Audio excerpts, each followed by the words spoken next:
Yeah, second halves are tough.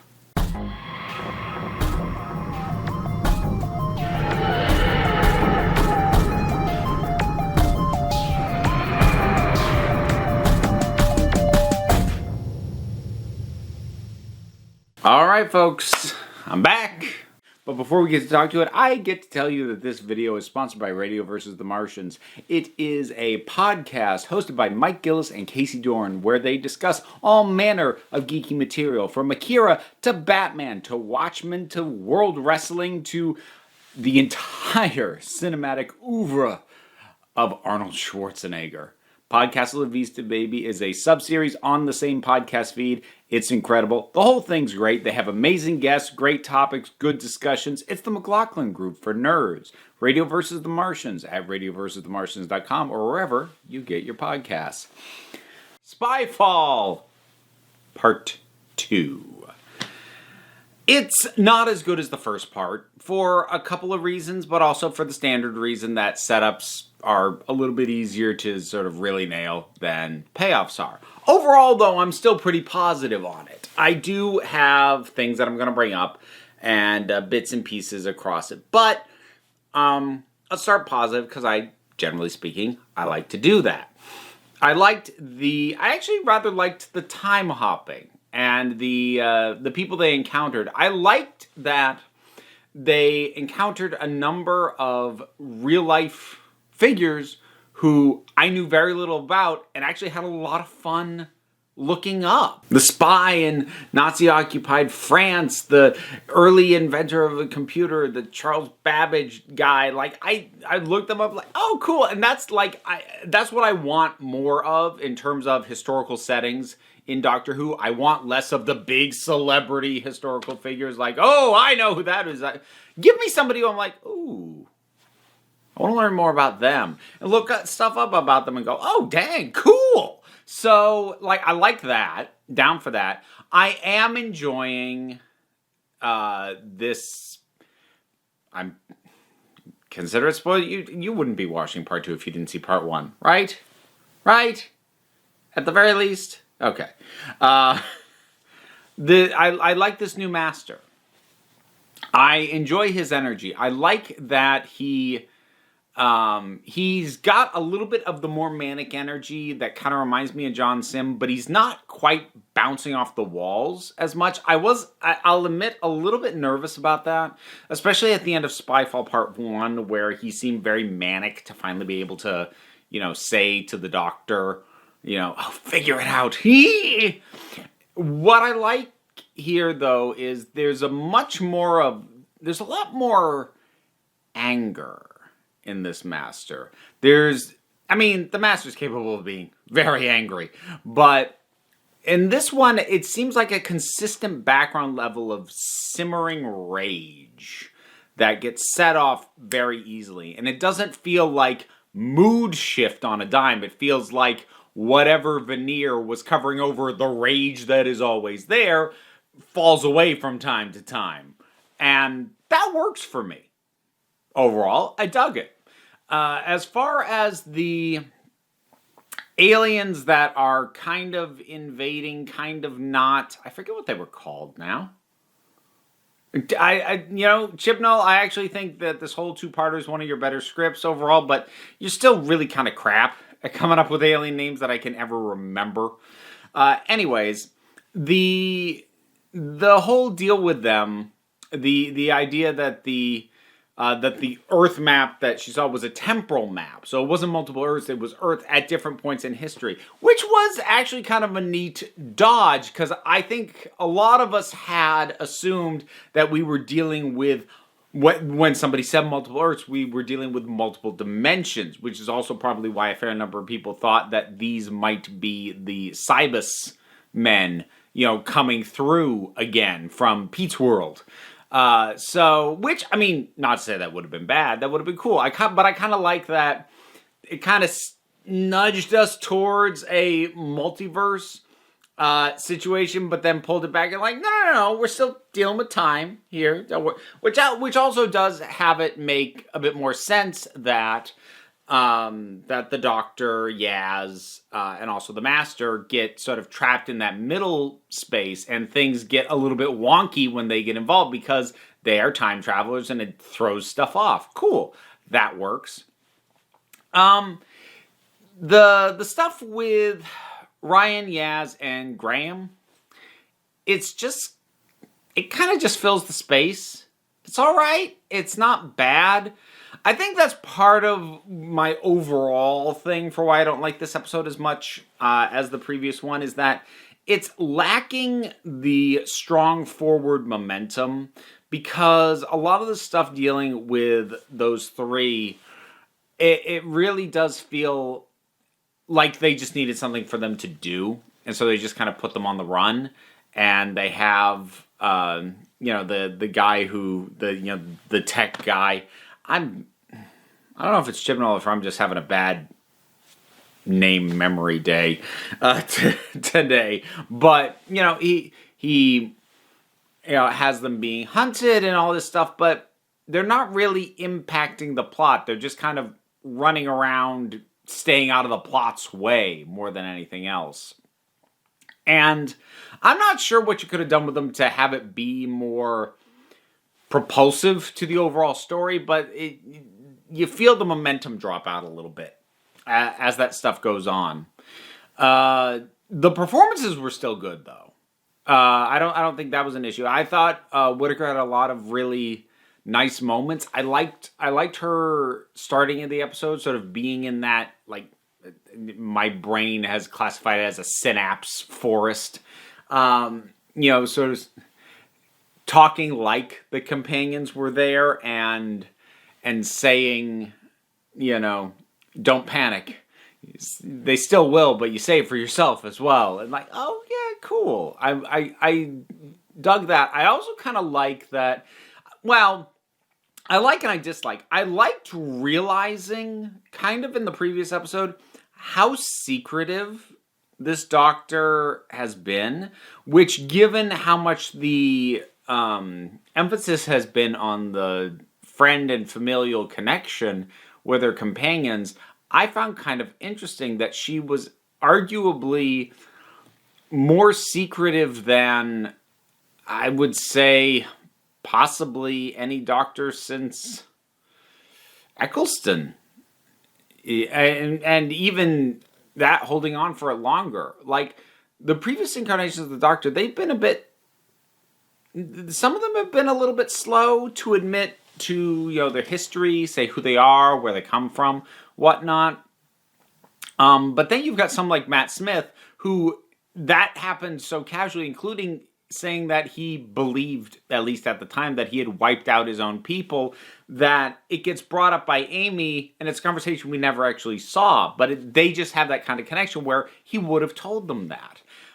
But for as strong as the connection between this Doctor and the companions is built up to be, she's being very tight-lipped and very secretive, and I kind of liked that dichotomy. So I'm slightly of two minds that she sort of owns up to so much at the tail end of this episode. That said, she's obviously still holding a lot back, and I'm glad that they retained that feel a bit. I do kind of wish she hadn't just spilled so many beans.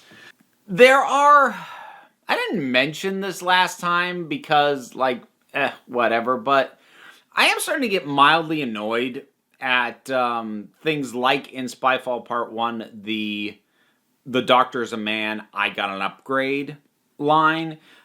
And the reason I didn't bring that up last time is because it was one line. I didn't love it, but I was like, whatever.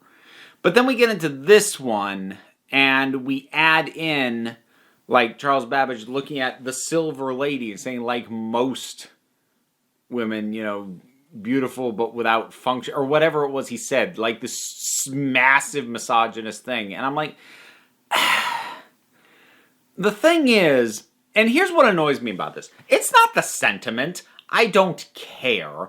What annoys me about it is these lines are so ham-fisted. It feels like needlessly poking the bear.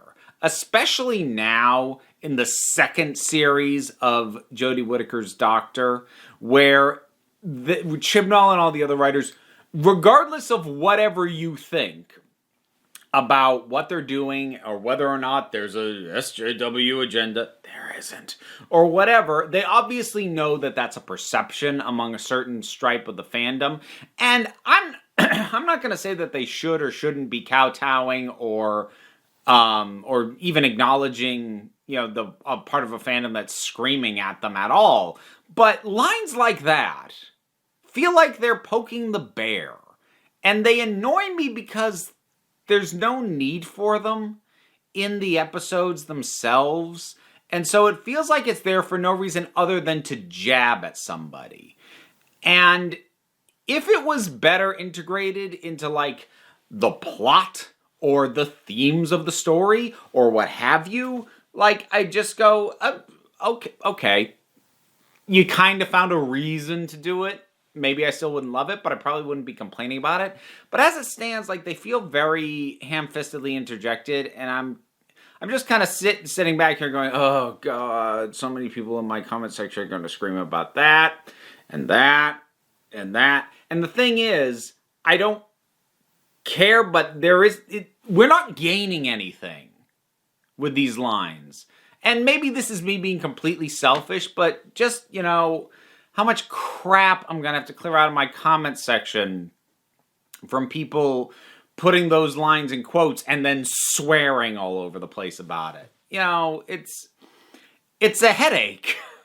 And I don't see what we gain out of those. And that's not me saying that, like, they have to placate the fans who hate them right now. They don't. But you also don't have to antagonize them either. Like, what...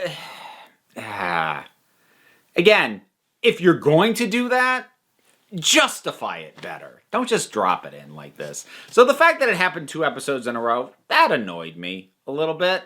The other thing that I'm worried about coming out of this is we're picking up on the thread of the timeless child, and that... Oh, that means the mystery box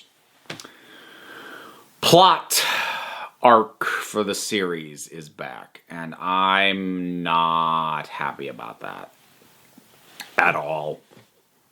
I'm so sick of the series arc being, we're just gonna say this thing early on and repeat it across the series and not explain what the flippin' heck it is until the last episode. Every single series of Doctor Who, except for Series 11, has done this to some degree. Some more egregious than others. Some pulled it off better. Some had a better story they were tying the mystery box to. Some just integrated the stuff better. But I'm sick of it regardless. Bad Wolf, Torchwood, Mr. Saxon, the planets and the bees disappearing. Also Rose showing up in the background of stuff. The cracks in time. The Madame Kavarian, or whatever the heck her name is, showing up with the panels. The Impossible Girl. Missy in Heaven. The stupid frickin' the Hybrid. The Vault. I'm done. Enough! I am so sick of this format. And more than anything, like I did a video with my hopes for Series 12, and I talked about the things that I don't want them to just bring all this stuff back that they left behind. And number 1 on that list, with a bullet, was the Mystery Box series arcs. The Timeless Child.